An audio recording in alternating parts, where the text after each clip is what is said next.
एक छोटे से गांव के बाहरी इलाके में रामू नाम का एक किसान अपने परिवार के साथ रहता था।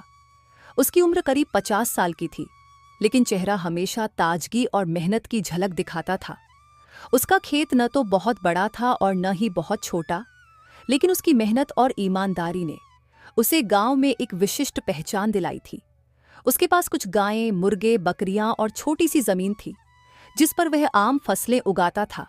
हालांकि वह हमेशा कुछ नया करने के बारे में सोचता था। गांव के बाकी किसान अपने पारंपरिक तरीकों पर ही निर्भर थे, लेकिन रामू का दिल कभी संतुष्ट नहीं होता।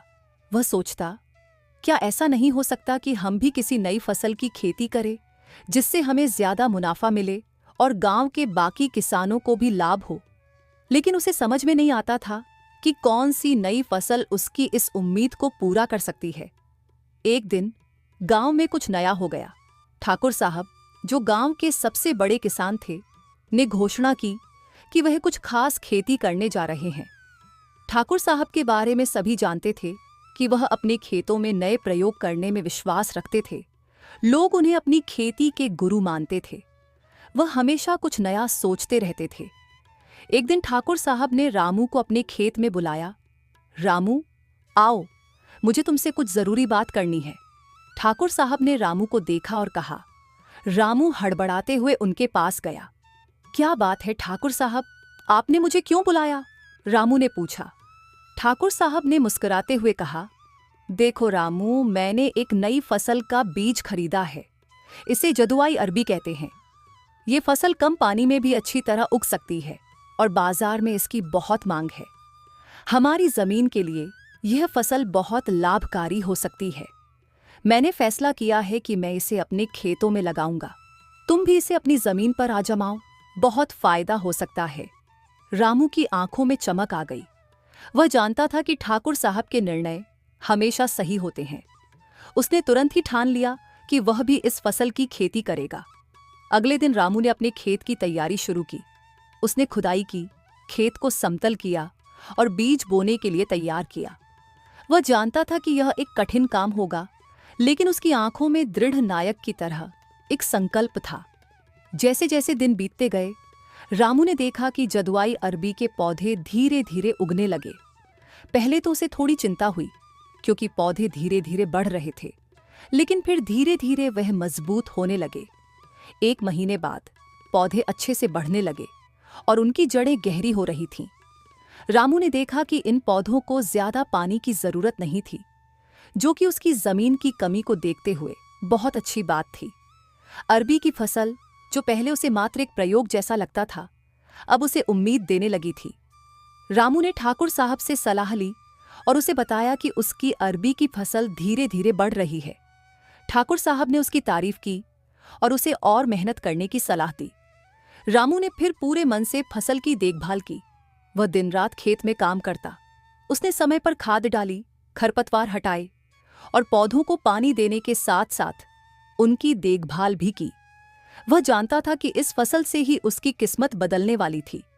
साल भर बाद जब फसल पूरी तरह से तैयार हुई, तो रामू ने देखा कि जदुआई अरबी के पौधों ने उसकी उम्मीदों को पूरा कर दिया। अरबी की जड़ें मजबूत और सशक्त थीं और उनका आकार भी अच्छा था।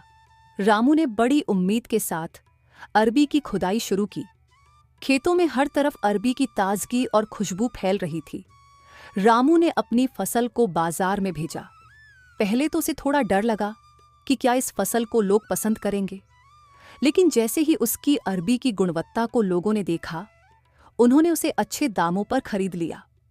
रामू को बहुत अच्छा मुनाफा हुआ। बाजार में उसकी अरबी की धूम मच गई। लोग उसे पहचानने लगे और उसकी मेहनत की सराहना करने लगे। रामू की सफलता ने पूरे गांव में हलचल मचा दी। गांव के किसान उसकी ओर देखते थे और उससे सीखने के लिए आते थे। एक दिन ठाकुर साहब ने गांव के सभी किसानों को बुलाया और रामू की सफलता की कहानी सुनाई। देखो, अगर हम पुराने तरीकों से ही अड़े रहे तो हमारी हालत कभी नहीं सुधरेगी। रामू ने एक नया प्रयोग किया और वह सफल रहा।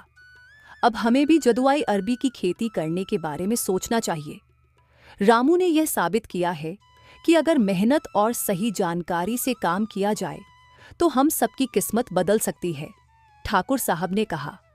गांव के कई किसानों ने रामू से जदुआई अरबी की खेती के बारे में जानकारी ली।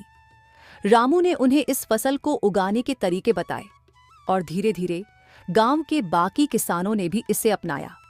अब रामू का नाम सिर्फ गांव में ही नहीं बल्कि आसपास के इलाकों में भी फैल चुका था। लोग उसकी खेती की सफलता की कहानी सुनने आते थे, लेकिन रामू का दिल फिर भी संतुष्ट नहीं था। वह सोचता था, मैंने तो बस एक कदम बढ़ाया, अब इस नई खेती को और आगे ले जाना है। अगर हम सब मिलकर काम करें तो हम गांव में एक नई कृषि क्रांति ला सकते हैं।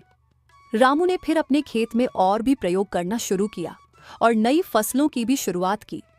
उसकी मेहनत और ईमानदारी ने उसे एक सफल किसान बना दिया। अब गांव में हर किसान नई तकनीकों और फसलों की खेती करने लगा था और गांव की अर्थव्यवस्था मजबूत होने लगी थी। रामू की यह यात्रा न सिर्फ उसकी जिंदगी बदलने वाली थी बल्कि पूरे गांव को एक नई दिशा दे रही थी। रामू की कहानी हमें यह सिखाती है कि अगर हम मेहनत, समर्पण और नए विचारों के साथ काम करें तो किसी भी मुश्किल का सामना किया जा सकता है। तो यहाँ पर खत्म होती है आज की कहानी। उम्मीद है आपको पसंद आई होगी। लाइक और सब्सक्राइब करना ना भूलें। धन्यवाद।